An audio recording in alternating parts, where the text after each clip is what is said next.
ভুটে ফেলাবানি। ভাই এই সাইডে তো বড় একটা সমস্যা হয়ে গেছে। তা কি সমস্যা হয়েছে? ভাই আমি তোমাকে বাড়ির মধ্যে আসছিলাম, তা দেখি তোমার ঘরের ভিতরে একটা সাপ দিয়ে গিয়েছে। তা তোমার বাড়ি বউ আছে না? ও তুমি এ নিয়ে চিন্তা হইলে না দি, আজ 12টা বছর যে কাল নাগিনীর সাথে বসবাস করতেছি, তার কাছে ওই জাদুরা কিছু তুমি ও নিয়ে চিন্তা করে না, ও তো মারা পড়ে গেল বুঝলে।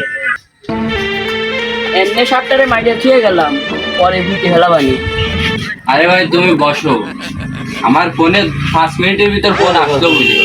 আমার বউ যে কাল নাগিনী, ওর জাদুরা মারতে বেশি সময় লাগবে না, আমার ফোনে ফোন আসলো বুঝলে। অতি করতে আমার ফোনও চলে আসে। হ্যালো, সাপ মারা গেছে? আচ্ছা আইসে আমি আর তুমি একসাথে ভূত পানি।